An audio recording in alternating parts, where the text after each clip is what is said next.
Assalamu alaikum. আমি Dr. Mehdi Ashif Choudhury, Associate Professor, current charge and Head of the Department, Pathology, Tyrone-Nessa Memorial Medical College and Histopathology Consultant Diagnostic Center, Gazipur. আপনাদের কাছে pathology সাবজেক্টটা একদম নতুন, fourth year আপনারা যারা, তাদের কাছে প্যাথোলজি সাবজেক্ট নতুন, কিন্তু দেখেন এটা নামটাই সেলফ এক্সপ্লেনেটরি, তাই না? Pathos means disease and logos means knowledge. So the knowledge of disease is pathology, as simple as that. এখন একটা ওষুধের দোকানদারও কিন্তু জানে যে কোন অ্যান্টিবায়োটিকে কাশি তাড়াতাড়ি ভালো হয়। একজন সার্জনের অ্যাসিস্ট্যান্টও কিন্তু সেকেন্ডারি ক্লোজার দিতে পারে। এদের সাথে আপনার ডিফারেন্সটা কি as a doctor? That you have the knowledge of pathology. আপনি জানেন কেন হচ্ছে, কেন দিচ্ছেন, কতখানি করলে ঠিক হবে, কতখানি করলে ক্ষতি হবে। প্যাথোলজি না থাকলে তো আপনারা মেডিকেলে পড়তে আসতেন না, তাই না?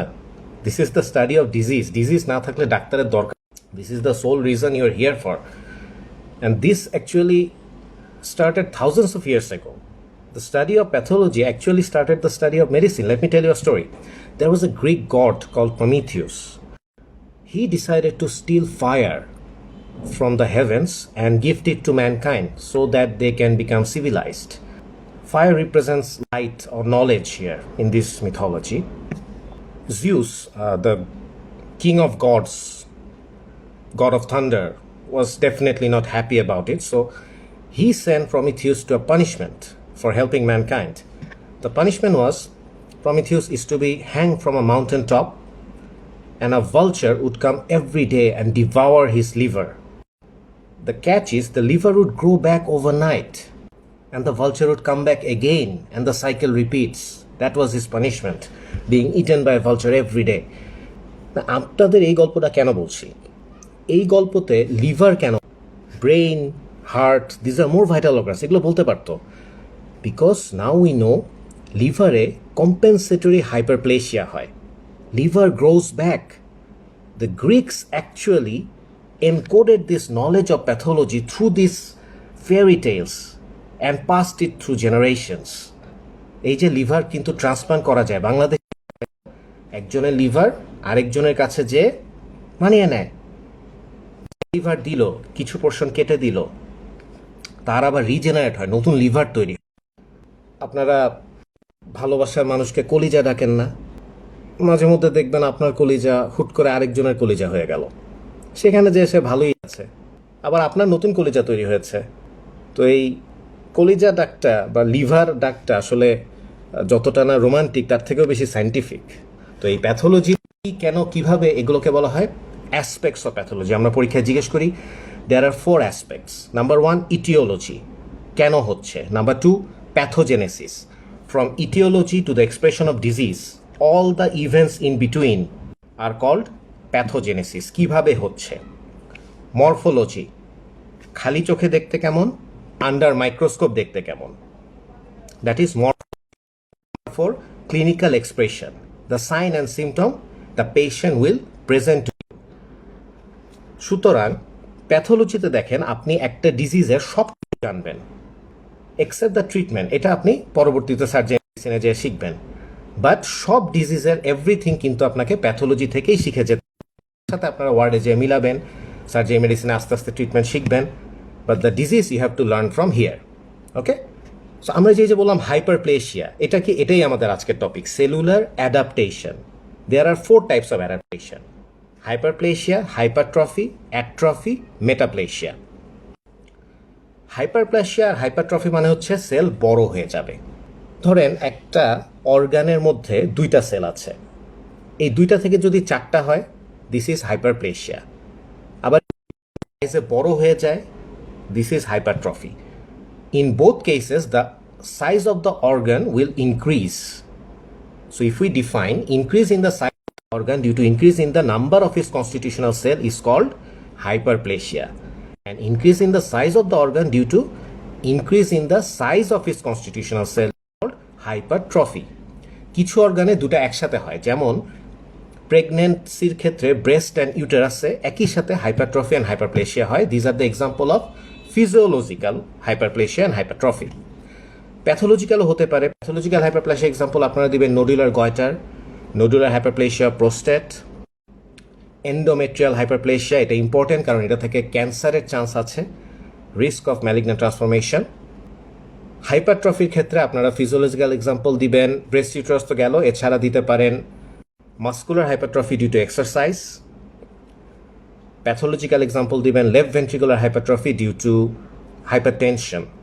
তো এগুলোর প্যাথোজেনেসিস যদি আমরা খুব ছোট করে বলি, হাইপারপ্লেশিয়ার প্যাথোজেনেসিস হচ্ছে গ্রোথ ফ্যাক্টর বা hormone driven proliferation of mature cell and maturation of stem cell.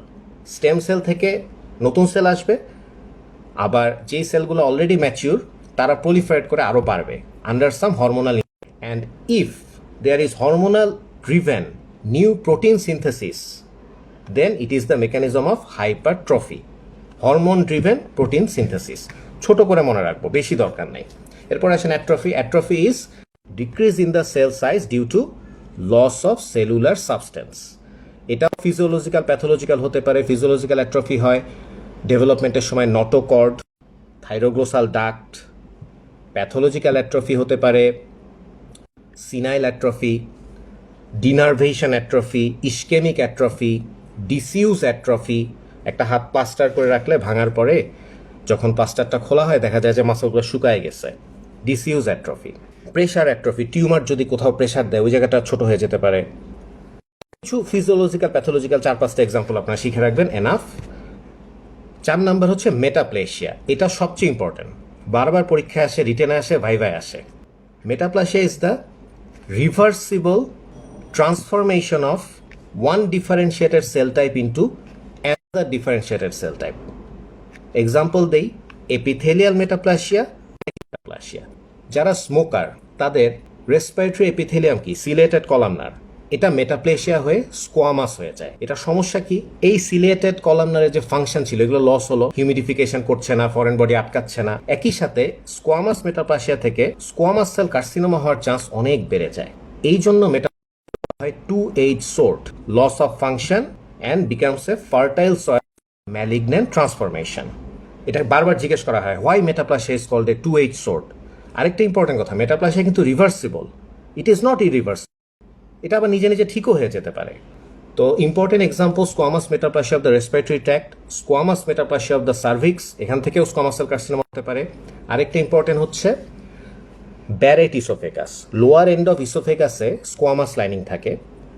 যদি কারো গ্যাস্ট্রোইসোফেজিয়াল রিফ্লাক্স ডিজিজ হয়, স্টোমাক থেকে অ্যাসিড বারবার রিফ্লাক্স করে আসছে, তাহলে এই স্কোয়ামাসটা কলামনার হয়ে যায়। এই কলামনার থেকে ওখানে অ্যাডেনোকার্সিনোমা হতে পারে। So Barrett oesophagus is a example of columnar metaplasia, also an example of premalignant condition for adenocarcinoma. আর কানেকটিভ টিস্যু মেটাপ্লেশিয়ার এক্সাম্পল হচ্ছে myositis ossificans, formation of muscle in bone. আরেকটা আছে টিউমার মেটাপ্লেশিয়া, অ্যাডেনো একান্থোমা। এটা আপনারা পারলে আর কি অনার্স, এটা পাশ ফেলার জন্য দরকার নেই, কিন্তু আগেরগুলো দরকার আছে, ঠিক আছে। মেটাপ্লেশিয়া যে রিভার্সেবল, এটা যে 2H sort কেন বলি, এক্সাম্পল এগুলো লাগবে। তাহলে দেখেন এই যে 4 আমরা সেলুলার অ্যাডাপ্টেশন পড়লাম, হয়ে গেল, কিন্তু এর মধ্যে কিছু তাহলে কি পয়েন্ট আমরা খেয়াল করি, সবগুলোই কিন্তু ফিজিওলজিক্যালও হয়, প্যাথোলজিক্যালও হয়। মেটাপ্লেশিয়া দেখবেন অলওয়েজ প্যাথোলজিক্যাল, এটা একটু খেয়াল রাখবো আমরা, বাট অলসো রিভার্সিবল। তাহলে কোনটা কি, কোনটার কিছু এক্সাম্পল, শেষ, এর বেশি মনে রাখার দরকারও নেই। এরপর আমরা চলে আসছি তাহলে সেল ইনজুরিতে। আচ্ছা, এই যে সেলুলার অ্যাডাপ্টেশন বললাম, এটা তো একটা ডেফিনেশন যাবে, তাই না? একটা জিনিস মনে রাখবেন যে প্যাথোলজি তো পিওর সায়েন্স, এখানে আমরা ডেফিনেশন একদম টু দ্য পয়েন্ট আমরা চাবো এরকম না, বাট আপনাদের কনসেপ্টটা বুঝাই বলতে হবে। তো cellular adaptation is defined as reversible response of cell under any physiological stimulus or pathological stress in which an altered steady state is achieved to maintain the function and structure of the cell. আপনারা যেটা করবেন এই ক্লাসগুলোর সময় আপনারা একটু রবিন্সটা বের করে এই জিনিসটা দাগায় নেন। এই যে একবার শুনলেন, বুঝলেন, এরপর যখন একটু রিডিং দিবেন আপনার এটা মনে থেকে যাবে। আপনারা তো গাইড পড়বেন, এটা তো আমি আটকাইতে পারবো না। দুনিয়ার মানুষ একদিন কোভিডকে আটকাই দিবে, কিন্তু আপনাদের পড়া কেউ আটকাইতে পারবে না। তো পড়েন, আমার রিকোয়েস্ট থাকবে আপনারা একটু সাথে মেইন বইটা রিডিং দেন, তাহলে আপনার কনসেপ্টটা ক্লিয়ার থাকবে, ভুলগুলো চোখে পড়বে। রিডিং দেন, ঠিক আছে? একটু দাগিয়ে নিন, আমরা যেটা বলছি একটু দাগিয়ে নেবেন, পরে ভিডিওটা তো সেভ থাকবে, একটু রিডিং দিবেন। তো এখন আসেন sell injury. When the limit of adaptive response exceeds, or if the cell is exposed to some injurious stimuli, toxin or mutation or deprivation of nutrition, the sequence of event that follows is termed as cell injury. এটা দুই ধরনের হতে পারে, reversible, irreversible. Reversible cell injury মানে হচ্ছে cellular swelling and fatty change, দুইটা কথা শেষ। সোয়েল করতে করতে যখন মেমব্রেনটা রাপচার হয়ে যাচ্ছে, that is irreversible. So the membrane rupture is the point of no return, এগুলো আমরা জিজ্ঞেস করি পরীক্ষায়, ঠিক আছে? তাহলে মেমব্রেন যতক্ষণ ইনট্যাক্ট রিভার্সিবল, যেই রাপচার হয়ে গেল ইরিভার্সিবল, সেলটা ডেথ হয়ে যাবে, ভিতরে সব অর্গানেলি বের হয়ে আসবে, এটা রিভার্স হওয়ার উপায় নাই। So there are two types of irreversible cell injury or cell death, necrosis and apoptosis mainly. আরও কিছু ফর্ম আছে যেমন necroptosis, pyroptosis, autophagy, we will discuss that later. তো এই যে সেল ইনজুরি হচ্ছে, এটার কজ কি? এটা এক number cause hypoxia, oxygen deprivation. Physical কারণে হতে কোনো ট্রমা, বার্ন, কেমিক্যাল, কোনো কার্বন টেট্রাক্লোরাইড, কোনো পয়জনাস কেমিক্যাল, কার্বন মনোক্সাইড। ইনফেকশনের জন্য হতে পারে ব্যাকটেরিয়া, ভাইরাস, ফাঙ্গাস। ইমিউনোলজিক্যাল কারণে হতে পারে auto immunity, hyper sensitivity. Genetic কারণে হতে পারে down syndrome, sickle cell anaemia, বা ডিপ্রাইভেশন অফ নিউট্রিশনের কারণে হতে পারে প্রোটিন এনার্জি ম্যালনিউট্রিশন।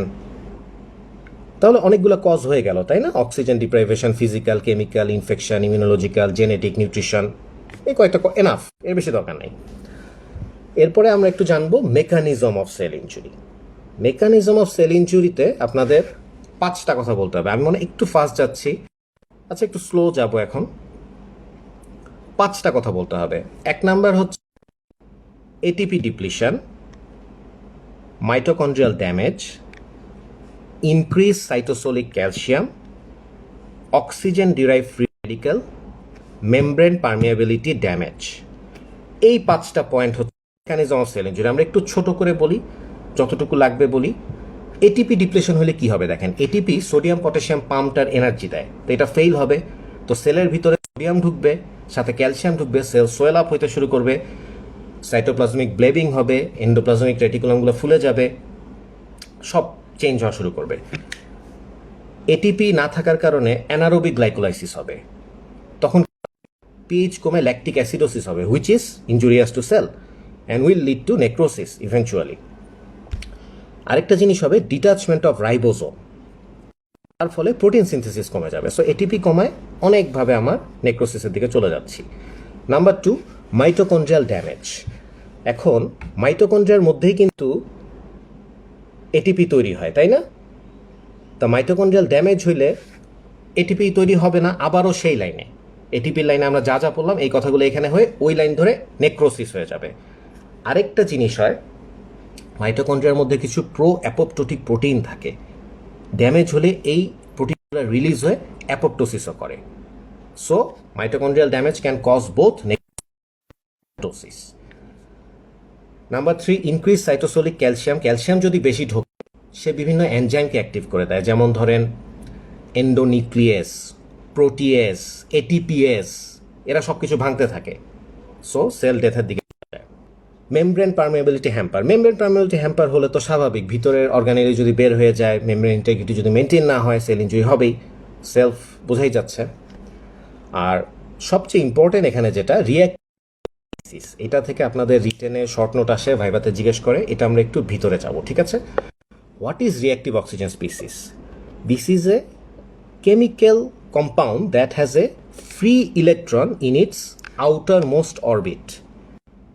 এর বাইরের অরবিটে একটা ফ্রি ইলেকট্রন থাকে, so it is highly reactive to everything it come across. সব কিছুর সাথে সে রিয়াকশন করতে থাকে, এই রিয়াকশন করে করে সে সেল ড্যামেজ করে দেয়।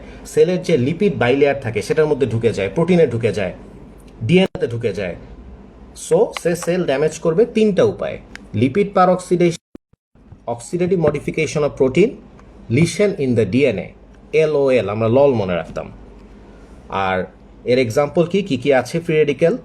1 number O2 superoxide, H2O2, hydrogen peroxide, OH, hydroxyl ion, ONOO, peroxynitrite. This are the main reactive oxygen species. এরা কীভাবে তৈরি হয়? এনজাইমেটিক মেটাবলিজম এক্সোজেনাস কেমিক্যাল থেকে হতে পারে, রিডাকশন রিয়াকশন থেকে হতে পারে, জারণ বিজারণ যেটা পড়ে আসছি আমরা, transient metal such as copper, iron, এগুলো থেকে হতে পারে। তারপরে absorption of radiate energy such as ultraviolet light, এগুলো থেকে হতে পারে। তো বডি তো আসলে এরকম একটা ড্যামেজ একদম ছেড়ে দিবে না, তাই না? বডির তো একটা হোমিওস্ট্যাসিস আছে, বডি এটাকে রিমুভ করার চেষ্টা করবে। What are the scavenging system of free radical? এটা একটা কোয়েশ্চেন। নাম্বার 1 হচ্ছে দ্য ভিটামিন ACE। এই 3টা vitamin they are antioxidant vitamin. আর কিছু এনজাইম আছে, namely catalase, superoxide dismutase, glutathione peroxidase. They are also scavengers of reactive oxygen species. তাহলে কিভাবে আসলো, কিভাবে সেল ড্যামেজ করে, কিভাবে রিমুভ হয়, এক্সাম্পল, এই কয়টা জিনিস আমাদের জানতে হবে। তো মেকানিজম হওয়ার পরে আমাদের আরেকটা এর মধ্যে একটু বলে রাখা ভালো, রিপারফিউশন ইনজুরি। এটাও অনেক সময় শর্ট নোট চলে আসে। দেখেন, একটা ইসকেমিক টিস্যুতে যখন ব্লাড ফ্লো রিস্টোর হয় তখন তো টিস্যুটা রিকভারি করবে, তাই না? উল্টা যদি টিস্যুটা আরও ড্যামেজ হয়ে ডেথ হয়ে যায়, paradoxically this is called reperfusion injury. তাহলে আমরা ডিফাইন করতে পারি, when an ischemic tissue resumes blood flow, it is usually recovered. But if paradoxically the injury exacerbates and the tissue dies from the restoration of blood flow, it is called reperfusion injury. কেন হয়? এই যে এতগুলা blood চলে আসার কারণে অনেক reactive oxygen species তৈরি হয়ে যেতে পারে, নাম্বার 1। আবার এই অক্সিজেন স্পিসিসকে ফাইট করার জন্য ওভারওয়েলমিং অ্যান্টি অক্সিডেন্ট মেকানিজম তৈরি হতে পারে বডিতে। এত ওভারওয়েলমিং যে ভাইটাল অর্গানে পারফিউশন ঠিক মতো হয় না। সো এটার জন্য হতে পারে। আরও 2টা কজ হচ্ছে activation of cytokine and complement.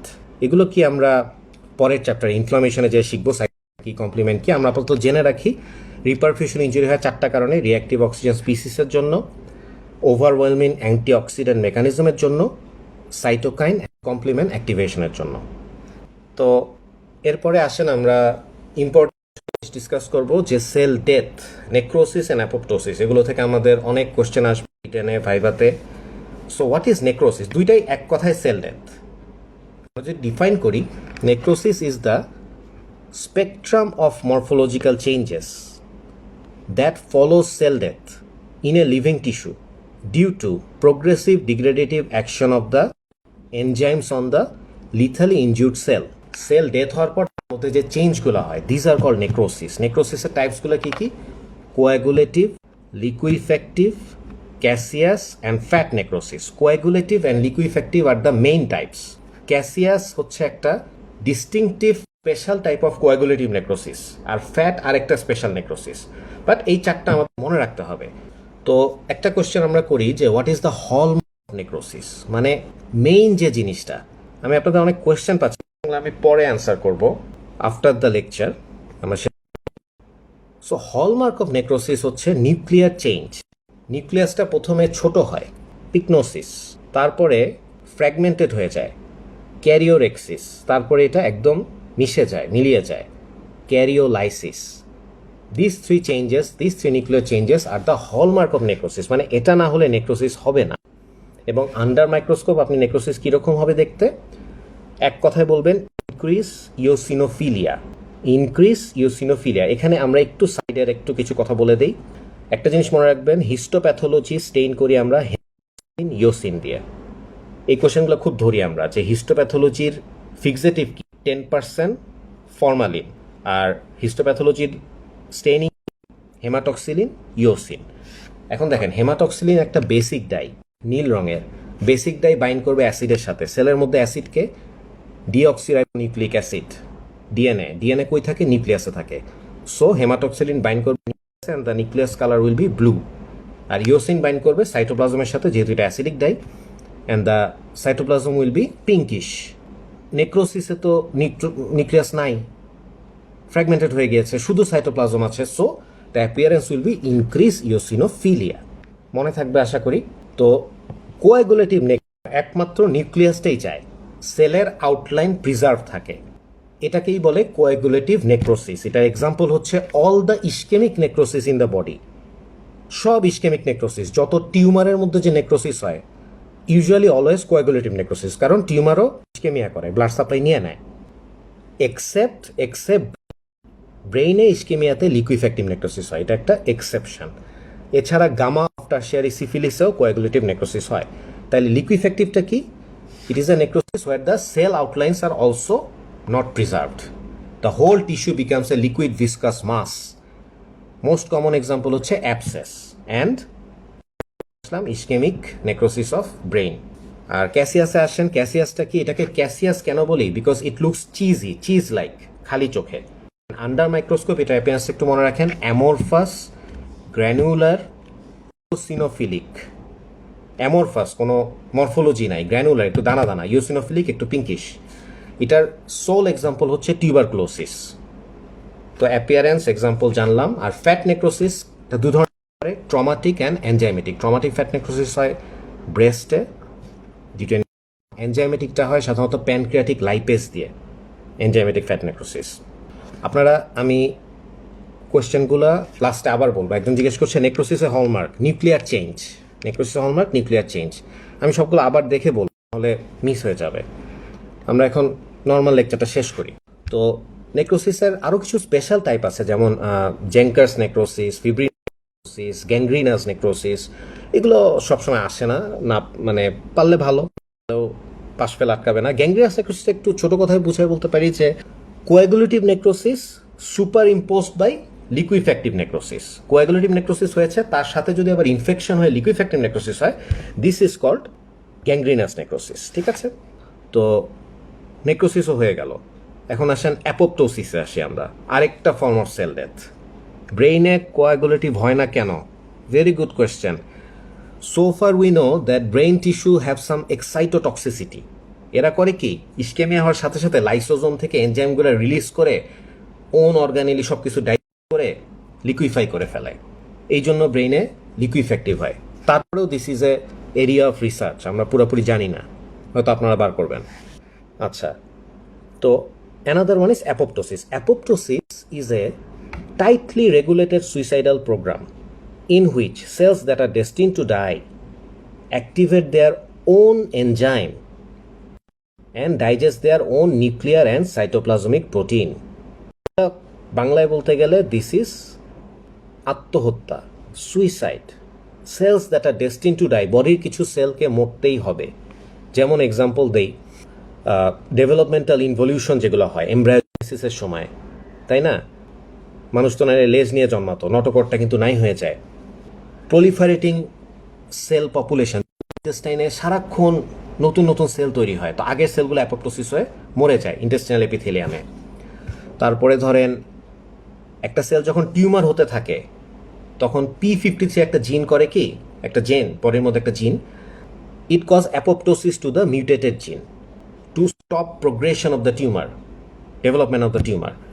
তারপরে ইনফ্লামেশন বা ইমিউনিটিতে নিউট্রোফিল আসে, নিউট্রোফিল এসে ওর কাজ শেষ করার পরে কি হবে, অ্যাপোপ্টোসিস হয়ে যায়। So this are the example of physiological apoptosis, যেগুলো বডির জন্য ভালো, যেগুলো বডিতে হয়। প্যাথোলজিক্যাল অ্যাপোপ্টোসিসও আছে, যেমন ভাইরাল হেপাটাইটিসে হতে পারে। ভাইরাল হেপাটাইটিসে এটাকে আমরা কাউন্সিলম্যান বডি বলি। কোনো এক্সোক্রাইন ডাক্ট অবস্ট্রাকশনের জন্য ওই অর্গানে অ্যাপোপ্টোসিস হতে পারে, যেমন প্যানক্রিয়াটিক ডাক্ট অবস্ট্রাকশন। সো এক্সাম্পলগুলো আপনারা জেনে গেলেন। অ্যাপোপ্টোসিসের মরফোলজিতে 4টা কথা মনে রাখতে হয়। এখানে সেলুলার শ্রিঙ্কেজ হবে, ক্রোমাটিন কনডেনসেশন হবে, formation of cytoplasmic bleb and apoptotic body হবে, তারপরে এই পুরো জিনিসটা ফ্যাগোসাইটোসিস হয়ে যাবে।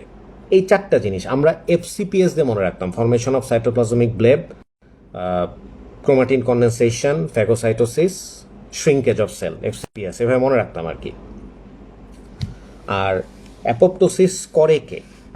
করে এক কথায় মনে রাখবেন, ক্যাসপ্যাস ফ্যামিলি অফ প্রোটিয়েজ, একটা এনজাইম আছে, এরাই অ্যাপোপ্টোসিস করে। আর মেকানিজমটা সবসময় লাগে না, তারপরে আমরা করে পড়ে রাখি। 2টা মেকানিজম আছে, একটা হচ্ছে ইন্ট্রিনসিক মাইটোকন্ড্রিয়াল পাথওয়ে, আরেকটা হচ্ছে extrinsic death receptor mediated pathway. Mitochondrial পাথওয়েতে কি হয়, কিছু প্রো অ্যাপোপ্টোটিক জিন আছে যেমন ব্যাক, আবার কিছু অ্যান্টি অ্যাপোপ্টোটিক জিন আছে BCL2 BCLX, এটার একটা ইরেগুলারিটি হয়, ব্যালেন্স হয়, ব্যাকটা আপ রেগুলেশন হয়। আর যেটা ডেথ রিসেপ্টর বলছি মিডিয়েটেড পাথওয়ে, কিছু ডেথ রিসেপ্টর আছে শরীরে, যেমন FAS, TNFR1, these are death receptor, এগুলো অনেক সেলে এক্সপ্রেস হয়। এটাকে আবার সাইটোটক্সিক টি সেল রেকগনাইজ করে। বডির যে টি সেল আছে, টি সেলের গায়ে ফাস্ট লাইগ্যান্ড থাকে, সো ফাস্ট লাইগ্যান্ড পাথওয়েতে অ্যাপোপ্টোসিস হয়ে যায়। এগুলো বলতে পারলে ভালো, খুব বেশি যে আমাদের লাগে না তা না। অ্যাপোপ্টোসিসেরও আমরা সব কিছু জেনে গেলাম। এখন যদি আপনাদের নেক্রোসিস আর অ্যাপোপ্টোসিসের ডিফারেন্স বলতে বলি, আপনারা একটু চিন্তা করে বলতে পারবেন না? নেক্রোসিসের সেলের সাইজ বড় হয়, অ্যাপোপ্টোসিসের ছোট হয়। নেক্রোসিসের সাথে ইনফ্লামেশন থাকে, যেহেতু এটা ইনফেকশনের সাথে জড়িত। অ্যাপোপ্টোসিসে কোনো ইনফ্লামেশন থাকে না। নেক্রোসিসে নিউক্লিয়ার চেঞ্জ হয়, ক্যারিওরেক্সিস, ক্যারোলাইসিস। অ্যাপোপ্টোসিসে নিউক্লিয়াসটা ক্রোমাটিন কনডেনসেশন হয়। অ্যাপোপ্টোসিসে ফ্যাগোসাইটোসিস হয়, নেক্রোসিসে কিন্তু হচ্ছে না।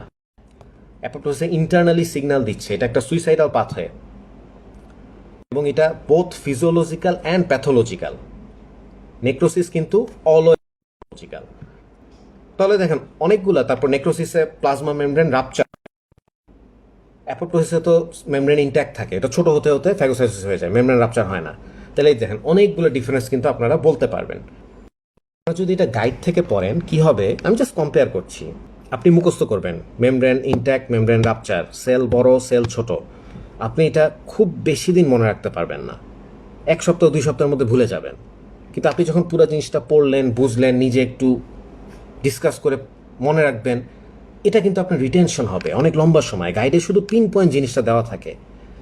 আমি গাইড লেখাটাকে ক্রেডিট হিসাবে দেখি, যে লিখছে এটা তো তার কৃতিত্ব, আপনি করছেন এটা আপনার কৃতিত্ব না, এটা আপনার সীমাবদ্ধতা। তো ঠিক আছে, আমরা আমাদের সীমাবদ্ধতা সবার মধ্যে আছে, আমরা চেষ্টা করবো সেটাকে একটু ইমপ্রুভ করার। আমরা মেইন বইতে একটু রিডিং দিব।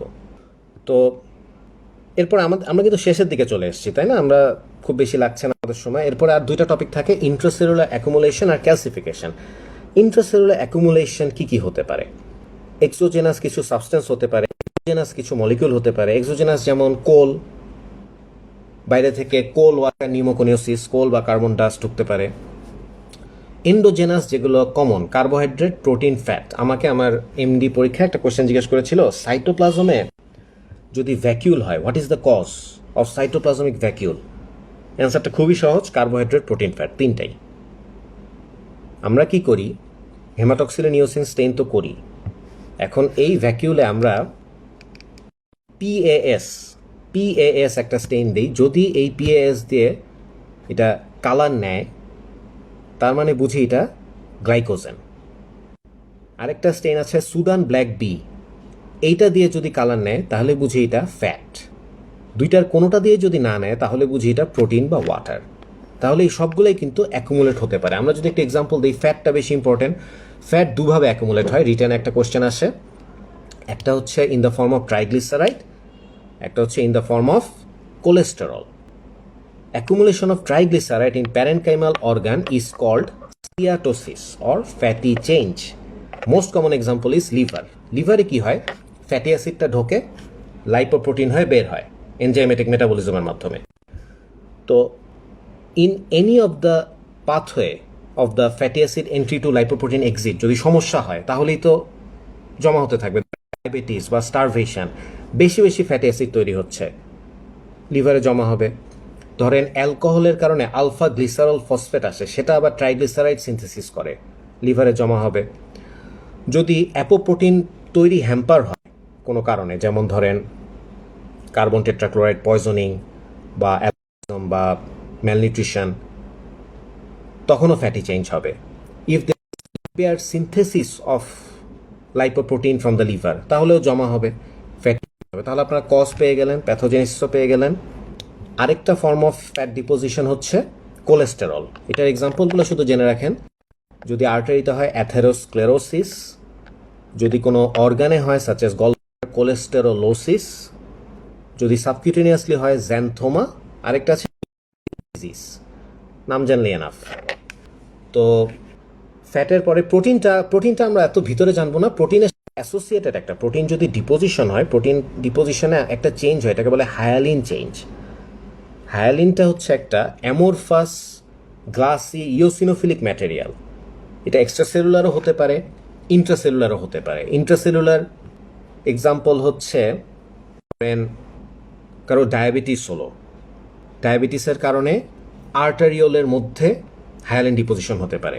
This is example of hyaline change. আবার প্রক্সিমাল রেনাল টিউবিউলের মধ্যে প্রোটিন ডিপোজিশন হয়ে রিঅ্যাবজর্পশন ড্রপলেট তৈরি করে, এটাকে বলা হয় Russell body. It is also a example of hyaline change.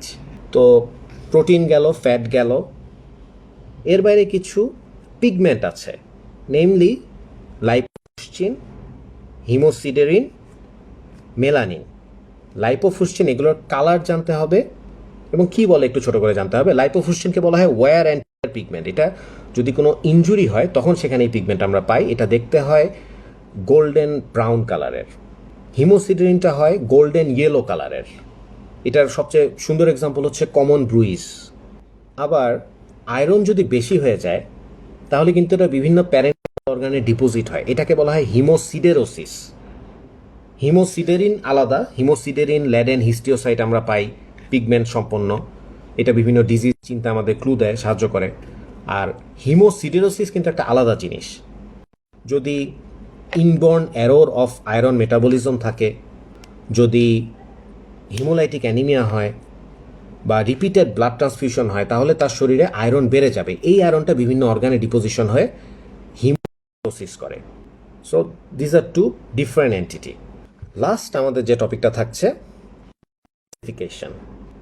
এগুলো ক্যালসিফিকেশন রিটেনের জন্য খুবই ইম্পর্টেন্ট। ইনফ্যাক্ট শুধু রিটেন না, প্রফের পরে আপনারা যে পোস্টগ্রেড দেবেন সেখানেও এখান থেকে অনেক কোশ্চেন আসে, অবজেক্টিভ কোশ্চেন চলে আসে। এটা দু ধরনের হতে পারে, dystrophic calcification, metastatic calcification. Calcification মানে বুঝতেই পারছেন, deposition of calcium salt in parenchymal organ or tissue. Dystrophic calcification হবে ডেড টিস্যুতে, D for D. Example atheroma of advance atherosclerosis, heart valve. এবং ডিস্ট্রফিক ক্যালসিফিকেশনে ক্যালসিয়াম লেভেলের কোনো পরিবর্তন হবে না, স্বাভাবিক থাকবে। এটা হচ্ছে as a part of necrosis process. এটার একটা সুন্দর এক্সাম্পল হচ্ছে সামোমা বডি। বানানটা আপনারা একটু খেয়াল করবেন, PSAMMOMA, সামোমা। সামোমা বডিটা, this is a concentric deposition of calcium that gives a lamellated configuration. এটা আমাদের বিভিন্ন নিওপ্লাসিয়া চিনতে সাহায্য করে, such as papillary carcinoma of thyroid, papillary serous papillary carcinoma of ovary, এসবে আমরা সামোমা বডি পাই। আরেকটা ক্যালসিফিকেশন কি, মেটাস্ট্যাটিক ক্যালসিফিকেশন। এখানে কি হয়, ডিউ টু হাইপার ক্যালসিমিয়া, ব্লাডে ক্যালসিয়াম লেভেল বেড়ে যাওয়ার কারণে বিভিন্ন ডিপোজিট হয়, that is called metastatic calcification. তো কি কারণে হবে, ক্যালসিয়ামকে রেগুলেট করে কারা, প্যারাথাইরয়েড হরমোন। সো হাইপার প্যারাথাইরয়েডিজমের জন্য হতে পারে। বোন থেকে যদি রিজর্পশনে ক্যালসিয়ামটা বের হয়ে আসে, যেমন ধরেন মাল্টিপল মায়োলোমা বা মেটাস্ট্যাটিক ব্রেস্ট ক্যান্সার টু বোন, এই বোন রিজর্পশনের জন্য মেটাস্ট্যাটিক ক্যালসিফিকেশন হতে পারে। Vitamin D related disorder such as সার্কোয়েডোসিস, এটার জন্য মেটাস্ট্যাটিক ক্যালসিফিকেশন হতে পারে। কজ জানলাম, কোথায় কোথায় হবে এটা জানতে হবে। 5টা জায়গায় হয়, gastric mucosa, kidney, lung, systemic artery, pulmonary vein. 5টা জায়গা মনে রাখবেন, এগুলো অবজেক্টিভের জন্য ইম্পর্টেন্ট, এগুলো ইভেন পোস্ট গ্রাজুয়েশন অবজেক্টিভে আসে। তাহলে কিন্তু শেষ আমাদের সেলুলার অ্যাডাপ্টেশন, সেল ইনজুরি শেষ। একটু ফাস্ট গেলাম, কিন্তু পড়া কি খুব বেশি। কয়েকটা ডেফিনেশন আপনাদের মনে রাখবেন, ধরেন necrosis, apoptosis, cellular adaptation, cell injury, 4টা ডেফিনেশন মনে রাখেন। মেটাপ্লাসিয়াটা একটা ইম্পর্টেন্ট, ভালো করে মনে রাখলেন। নেক্রোসিস আর অ্যাপোপ্টোসিস টাইপ, এক্সাম্পল, দুইটা ডিফারেন্স একটু পড়লেন। এদিকে রিঅ্যাক্টিভ অক্সিজেন স্পিসিসটা ইম্পর্টেন্ট, শর্ট নোট চলে আসে। আর লাস্টে এসে ক্যালসিফিকেশনটা ইম্পর্টেন্ট। অ্যাকুমুলেশন এত ইম্পর্টেন্ট না, জানলে ভালো। আর মেকানিজমগুলো ধরেন অ্যাপোপ্টোসিসের মেকানিজম, হাইপারপ্লাসিয়া, হাইপারট্রফির মেকানিজম আমরা ছোট করে বলেছি, এইটুক বললেও কিন্তু আপনি রিটার্নে পাস করে যাবেন, ভাইভায় পাস করে যাবেন। আরও ডিটেলসে যদি বলতে চান ভালো, এটার জন্য আপনার পাস আটকাবে না। আমরা আজকে যতটুকু আলাপ করলাম, যতটুকু ডিসকাস করলাম, এইটুকু আমার পাস ফেল ডিটারমাইন করবে, এটুকু আমাদের পারতে হবে। তো আমি এখন কোশ্চেন নিব, তার আগে আপনাদের রিকোয়েস্ট থাকবে একটা, যে এই কোভিড প্যান্ডেমিকে এবারের ঈদের শপিংটা আপনারা করবেন না, পারলে টাকাটা আপনারা জাকাতের সাথে অ্যাড করে দেন, একটু এক্সট্রা দেন। একটা ঈদের শপিং না করলে কি হবে আমাদের, তাই না? আমরা একটু সাবধান থাকি, একটু বাসায় থাকি, একটু পড়াশোনা করি, সেটাও বিপদ। বাসায় আবার ফেসবুক আছে। আপনাদের আসলে এটা অনেক কষ্ট, আমি বুঝি। আমার সময় ফেসবুক থাকলে আমি জীবনে ডাক্তার হইতে পারতাম না। খাইলাম, বাসায় এসে পড়াশোনা তো করতাম না, সেই স্ট্যাটাসে টিচারদের দোষ দিতাম, ক্লাস ফ্রেন্ডদের দোষ দিতাম, সেলফিশ সবাই, প্যারেন্টসের দোষ দিতাম, ভুল প্যারেন্টিং করছে, সিস্টেমের দোষ দিতাম, তারপর বসে বসে কমেন্ট পড়তাম, লাইক দেখতাম, সাপোর্ট নিতাম, সবার সাপোর্ট আর লাইক নিয়ে আবার ফেল করতাম। তো your challenge is much bigger. আমাদের সময় ফেসবুক ছিল না, ডিস্ট্রাকশন ছিল না। আপনাদের আসলে এগুলো সব পার করে পড়াশোনা করতে হয়, তো আপনাদের আমাদের থেকে অনেক কষ্ট করতে হয়। তো মে আল্লাহ বি উইথ ইউ, যে আপনারা এই কষ্টটা করতে পারেন, ভালো করে পড়াশোনা করতে পারেন। কারণ মেডিকেল সায়েন্স এটা তো আসলে অন্য পড়াশোনার সাথে না, তাই না?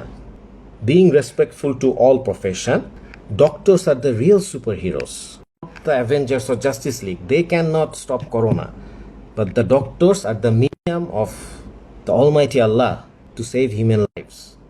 তো এটা তো একটা অনেক বড় রেসপন্সিবিলিটি, এটা অনেক বড় একটা পাওয়ার, সুপার পাওয়ার আপনাদের। এবং এই সুপার পাওয়ার আসবে আপনার নলেজ থেকে। আপনার থেকে আপনি যত ভালো করে বুঝবেন, আপনি তত ভালো করে ট্রিট করতে পারবেন। সো আপনারা এটাকে একটু সিরিয়াসলি নেন, আপনারা একটু সময় দেন। আমি চেষ্টা করব শুরু থেকে আপনাদের কোয়েশ্চেনগুলো একটু পড়তে। অনেকে সালাম দিয়েছেন, ওয়ালাইকুম আসসালাম আপনাদের সবাইকে, ধন্যবাদ জয়েন করার জন্য। বলছে আসলেই অনেক কষ্ট স্যার, এখন কি করেন ফেসবুকে? এখন তো আপনাদের সাথে লাইভে ডিসকাস করছি, আর আমার তো পড়াশোনা শেষ। আপনারাও পড়াশোনা শেষ করে ফেসবুকিং করেন, কে মানা করছে? কিছু কোয়েশ্চেন দেখেছিলাম, এখন খুঁজে পাচ্ছি না আবার। সাইটোপ্লাজমিক ভ্যাকিউল তৈরির কজ, আচ্ছা, কার্বোহাইড্রেট, প্রোটিন, ফ্যাট, ওয়াটার, এরা সবাই সাইটোপ্লাজমিক ভ্যাকিউল তৈরি করতে পারে। তো এটা যেহেতু বলেন, আরেকটু বলে রাখি যে এই যে ডেথ আছে, আরেকটা সাইটোপ্লাজমিক ভ্যাকিউল তৈরি হয়, এটাকে বলা হয় অটোফ্যাগোজোম। সেল যখন নিজের কন্টেন্টকে খেয়ে ফেলে, সেল যখন বাইরের কিছুকে খায় ম্যাক্রোফেজ, এটাকে বলে ফ্যাগোলাইসোজোম। আর সেল যখন নিজের কন্টেন্টকে খায় অটোফ্যাগোজোম তৈরি করে, এটাকে বলা হয় autophagy. This is a minor form of cell death other than necrosis and apoptosis. আরও কিছু ফর্ম আছে, যেমন necroptosis, morphologically necrosis but mechanistically apoptosis. But different from apoptosis কীভাবে? অ্যাপোপ্টোসিস হয় ক্যাসপেস ফ্যামিলি অফ প্রোটিয়াস দিয়ে, আর নেক্রোপ্টোসিসটা হয় ক্যাসপেস ইন্ডিপেন্ডেন্ট, এই জন্য এটা আলাদা। আরেকটা আছে পাইরোপ্টোসিস, ফিভার করে যে টিএনএফ, সেটা যদি সেল ডেথ করে দেয়, এটাকে আমরা বলি পাইরোপ্টোসিস। আচ্ছা, সামোমা বডি তো বলেছি, concentric deposition of calcium that forms a lamellated configuration. এটা দেখে আমরা অনেক ক্যান্সারের জন্য এটা ক্লু হিসাবে কাজ করে, যেমন namely papillary cancer, papillary thyroid carcinoma, papillary serous carcinoma of ovary. Hyaline change, আচ্ছা হায়ালিন চেঞ্জটা বলছি। হায়ালিন চেঞ্জটা কি? হায়ালিন চেঞ্জটা হচ্ছে প্রোটিন ডিপোজিশনের কারণে একটা ইওসিনোফিলিক গ্লাসি অ্যাপিয়ারেন্স হয়। এটা সাধারণত হয় ডায়াবেটিস বা হাইপারটেনশনে, রেনাল মধ্যে হতে পারে, রেনাল আর্টেরিয়ালের মধ্যে হতে পারে। টিউবিলের মধ্যে হলে আমরা ওটাকে বলি রাসেল বডি বা রিঅ্যাবজর্পশন ড্রপলেট, আর আর্টারিয়ালের মধ্যে হলে সরাসরি হায়ালিন চেঞ্জই বলি। স্যার আপনার উইকে 2-3টা লাইভ ক্লাস নিলে ভালো হয়। আসলে এতটা সময় করতে পারি না, তো ইনশাল্লাহ ইচ্ছা আছে। Why metaplasia forms carcinoma? That is a very good question. Actually, metaplasia does not form carcinoma. যেটা হয়, carcinoma is formed by carcinogens. আমরা নিওপ্লাসিয়া পড়বো। আপনার কোশ্চেনের অ্যান্সারটা হচ্ছে, একটা সেল যখন মিউটেশন হয়, ডিএনএতে যখন একটা পার্মানেন্ট ড্যামেজ হয় due to some exogenous or endogenous influence, ধাপ বের হয়। সেই ধাপের একটা হচ্ছে মেটাপ্লাসিয়া। আমি আপনাদের ধাপগুলো দিতে পারি।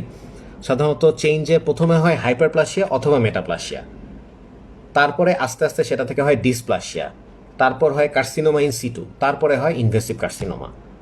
হাইপারপ্লাসিয়া থেকেও কিন্তু তাহলে ক্যান্সার হচ্ছে। একটা এক্সাম্পল আমরা বললাম না, এন্ডোমেট্রিয়াল হাইপারপ্লেসিয়া, এটা থেকেও কিন্তু হয়। বাট হাইপারপ্লাসিয়াকে আমরা প্রিম্যালিগন্যান্ট বলি না। মেটাপ্লাসিয়াগুলো কিন্তু প্রিম্যালিগন্যান্ট কন্ডিশন অনেক ক্ষেত্রেই। Squamous metaplasia of lung, cervix. 2Hs metaplasia কেন 2H sword? Loss of function, malignant transformation, fertile soil for malignant transformation. ধরেন সিলেটেড কলমন এপিথেলিয়ামটা নষ্ট হয়ে গেল, তো এর যে ফাংশনগুলো ছিল, ফরেন বডি আটকানো, হিউমিডিফিকেশন করা, এটা তো হচ্ছে না। একটা এইজ, আরেকটা এইজ কি, এটা থেকে ক্যান্সার হওয়ার চান্স বেড়ে গেল। That's why metaplasia is called 2H sword. Reperfusion injury কি বাংলায় বলি তাহলে বুঝতে সুবিধা হবে। একটা টিস্যুতে ব্লাড সাপ্লাই নাই, টিস্যু মরে যাচ্ছে, তো ব্লাড সাপ্লাই রিস্টোর হওয়ার পরে টিস্যুটা তো বেঁচে ওঠার কথা, উল্টা যদি আরও মরে যায়, এটাকেই বলি reperfusion injury. Due to restoration of blood flow to ischemic tissue, if paradoxically rather than improving it exacerbates in the process of dying, it is called reperfusion injury. কেন হয় আমরা বলেছি রিঅ্যাক্টিভ অক্সিজেন স্পিসিসের জন্য, ওভারওয়েলমিং অ্যান্টিঅক্সিডেন্ট মেকানিজমের জন্য, formation of cytokine and complement অ্যাক্টিভেশনের জন্য। Hyperplasia associated with hypertrophy, ও কেন, আচ্ছা আচ্ছা, হাইপারপ্লাসিয়া হাইপারট্রফি আসলে এখন তো কন্টিনিউয়াস রিসার্চ হচ্ছে, এখন দেখা যাচ্ছে যে ম্যাক্সিমাম ক্ষেত্রে এই দুইটা ওভারল্যাপ করে যায়। অ্যাসোসিয়েটেড কারণ দুইটার ইনফ্লুয়েন্স তো প্রায় একই, আইদার মেকানিক্যাল ইনফ্লুয়েন্স, যেমন হাইপারট্রফিতে মেকানিক্যাল, আমি যদি ব্যায়াম করি আমার মাসল বাড়বে, মেকানিক্যাল, অথবা হরমোন, প্রেগনেন্সির হরমোনের কারণে ব্রেস্ট, ইউটেরাস এগুলো বড় হয়ে যায়। সো দুইটার মেকানিজম একই, একটাতে হয় প্রোটিন সিনথেসিস বেশি হয়, আরেকটাতে সেল ডিভিশন হয়। এখন সব অর্গানের তো সেল ডিভিশন ক্যাপাসিটি নাই, এই জন্য সব জায়গায় হাইপারপ্লাসিয়া হতে পারে না, but they are overlapping very much. Pathologic মেটাপ্লাসিয়ার কার্সিনোমা, নো, মেটা সেম না, আমি তো বললামই, আপনারা যখন নিওপ্লাসিয়া পড়বেন তখন আরও ভালো করে বুঝবেন। Metaplasia is a fertile soil for malignant transformation, মানে মেটাপ্লাসিয়া থেকে ভবিষ্যতে ক্যান্সার হওয়ার চান্স বেড়ে যায়। ইট is not cancer itself, in fact it is reversible. আপনারা যদি মেটাপ্লাসিয়া পান, ধরেন আমি সার্ভাইকাল স্মেয়ারে বললাম স্কোয়ামাস মেটাপ্লাসিয়া, এটার মানে এই না যে আপনি ইউটেরাস কেটে ফেলবেন, আপনি রুগীকে ফলো আপে রাখবেন, কারণ এটা আবার নিজে নিজে ভালো হয়ে যায়। ইট ইজ রিভার্সিবল, মাথায় রাখতে হবে, সেলুলার অ্যাডাপ্টেশনস আর রিভার্সিবল। সেল ইনজুরি আছে, এক্সেপ্ট যেটা ইররিভার্সিবল, নেক্রোসিস, অ্যাপোপ্টোসিস, এটাই একমাত্র reversible. Reactive oxygen species, reactive oxygen স্পিসিসে আপনাদের পড়তে হবে কিভাবে আসলো, কী কী এক্সাম্পল এবং mechanism, lipid peroxidation করে। লিপিড পার আমরা জানি যে সেলের বাইলেয়ার থাকে, তাই না, লিপিড বাইলেয়ার থাকে, এবং রিঅ্যাক্টিভ অক্সিজেন স্পিসিস যেহেতু হাইলি রিঅ্যাক্টিভ, তার একটা ফ্রি ইলেকট্রন আছে, এটা সে ওই বাইলেয়ারে ইনসার্ট করে এটার সাথে আলাদা বন্ড তৈরি করে, তো সেল মেমব্রেনের বন্ডটা ভেঙে যায়, একই সাথে সে পার অক্সাইড প্রডিউস করে, that is also directly toxic. কয়েকটা ক্লাস নিলে ভালো হয় স্যার, ইনশাল্লাহ সাকিব, ইনশাল্লাহ আমরা চেষ্টা করব আরও কিছু ক্লাস নেওয়ার। টিউমার মেটাপ্লাসিয়ার নাম সাইদ খান জিজ্ঞেস করেছে। টিউমার মেটাপ্লাসিয়া হচ্ছে অ্যাডেনো অ্যাকান্থোমা, পারতে হবে এমন না, স্কোয়ামাস সেল কার্সিনোমা যদি অ্যাডেনো কার্সিনোমা হয়ে যায় এটাকে অ্যাডেনো অ্যাকান্থোমা বলে, এটা পারতে হবে এমন না, পারলে খুব ভালো। শোভন জিজ্ঞেস করেছে ব্রেন টিউমারের ক্ষেত্রে লিকুইফেটিং নেক্রোসিস হবে, yes yes. Oh that is a great question Shovan, thank you. যেটা ম্যালিগন্যান্ট টিউমার, যেখানে নেক্রোসিস থাকে, এটা ব্রেইন হোক যেখানেই হোক, এখানে coagulative necrosis. I really appreciate your thinking Shovan. হ্যাঁ, ব্রেনের যে গ্লায়োব্লাস্টোমা মাল্টিফর্মি, সেখানে কিন্তু আমরা কোয়াগুলেটিভ নেক্রোসিসই পাবো, বাট সাধারণত ব্রেনে যে ইসকেমিক ইনজুরি হয় সেখানে আমরা লিকুইফ্যাটিক নেক্রোসিস পাবো। Very good question. আকাশ বলেছে জেনেটিক ডিজিজের লেকচার চাই। আচ্ছা, আপনার জেনারেল প্যাথোলজিতে cell injury, inflammation, haemodynamics, healing repair and neoplasia, এই পাঁচটাই মেইন, এই পাঁচটা থেকে আপনার সবগুলো বোর্ড হবে। আর জেনেটিক, ইনফেকশাস ডিজিজগুলো থেকে সব মিলায় একটা বোর্ড হবে, এবং পরীক্ষাতেও সব মিলায় হয়তো একটা দুটো কোশ্চেন থাকবে, কারণ এগুলো আর একটু ভাস্ট হতে পড়াবে মাইক্রোবায়োলজি। আমাদের প্যাথোলজির মেইন কিন্তু, জেনারেলজির মেইন কিন্তু এই পাঁচটা চ্যাপ্টার, ঠিক আছে। রিঅ্যাক্টিভ মারিয়া জি থেকে কী কী লাগবে জানতে হবে, এক্সাম্পলগুলো কী কী আছে, কোত্থেকে আসলো, কিভাবে সেল ইনজুরি করে, কিভাবে স্ক্যাভেঞ্জিং হয়, আমরা সবই বলেছি। সাব্বির জিজ্ঞেস করেছে নটোকর্ডে ডেফিনেশন, মানে এটা কি রিভার্সিবল? না, অলওয়েজ যে রিভার্সিবল হবে এমন না, অ্যাট্রফির অনেকগুলাই অনেক ক্ষেত্রে রিভার্সিবল না, ঠিক আছে, এটা রিভার্সিবল। নটোকর্ড এটা ডিসিপিয়ার করে যাবে, এখানে অ্যাপোপ্টোসিস হয়ে যায়। মেটাস্ট্যাটিক ক্যালসিফিকেশন ফারিয়া জিজ্ঞেস করেছে। মেটাস্ট্যাটিক ক্যালসিফিকেশন হয় কারণ ব্লাডে হাইপার ক্যালসিমিয়া, যদি কোনো কারণে ক্যালসিয়াম হোমিওস্ট্যাসিস হ্যাম্পার হয়, ক্যালসিয়াম যাবে, এটা বিভিন্ন অর্গানে ডিপোজিট হবে। Namely gastric mucosa, lung, kidney, systemic artery, pulmonary vein. Haematoxylin eosin আরেকবার বলেন। জিজ্ঞেস করেছে, haematoxylin eosin is the stain that we use in histopathology. হেমাটক্সিলিনটা ব্লু, ইওসিনটা রেড অর পিঙ্ক। হেমাটক্সিলিন নিউক্লিয়াসকে স্টেইন করে, ইওসিনকে স্টেইন করে। নেক্রোসিসের সময় যেহেতু নিউক্লিয়াস ডিস্ট্রয় হয়ে যায়, সুতরাং শুধু সাইটোপ্লাজম দেখি, এই জন্য নেক্রোসিসকে আমরা বলি ইনক্রিজ ইওসিনোফিলিয়া। সুদীপ জিজ্ঞেস করেছে, হার্টে কেন কোয়াগুলেটিভ আর ব্রেইনে কেন লিকুইফেক্টিভ? এই কোশ্চেনটা একজন আমি আগে একবার বলেছি, শুনেছেন আশা করি। কারণ ব্রেইনে সব ইস্কেমিকেই কোয়াগুলেটিভ হয়। ব্রেইনেরটা এক্সেপশন, কারণ ব্রেইনের টিস্যুর কিছু সাইটোটক্সিসিটি থাকে, এক্সাইটোটক্সিসিটি থাকে, এবং তার লাইসোজোম থেকে কিছু এনজাইম রিলিজ হয়ে যায় ইস্কেমিয়াতে, যারা লিকুইফেকশনটাকে ফাস্ট র্যাপিড করে ফেলে। আসিফুল জিজ্ঞেস করেছে কখন কি? আচ্ছা, সোজা হিসাব, সব ischaemic necrosis coagulative necrosis except brain. ব্রেইনে হবে লিকুইফেক্টিভ নেক্রোসিস। ব্রেইনে যদি ইস্কেমিয়া হয়, এটা লিকুইফেক্টিভ নেক্রোসিস হবে। আপনাদের একজন আবার জিজ্ঞেস করে, যদি টিউমার হয় সেটার কি নেক্রোসিস হবে? সেটা কোয়াগুলেটিভ হবে, কারণ সব টিউমারেই ইস্কেমিয়া হয় এবং টিউমারের ভিতরে যে নেক্রোসিস সেটা কোয়াগুলেটিভ হয়। ডাস তারিকুল জিজ্ঞেস করেছে, hypertrophy occur in brain? No, ব্রেইনে হাইপারট্রফি হয় না। আমরা যখন হিলিং রিপেয়ার পড়বো তখন আমরা জানবো যে বিভিন্ন সেল বিভিন্ন, আপনাদের অ্যান্সার আসলে পরের চ্যাপ্টারগুলো আসবে খুব ভালো করে।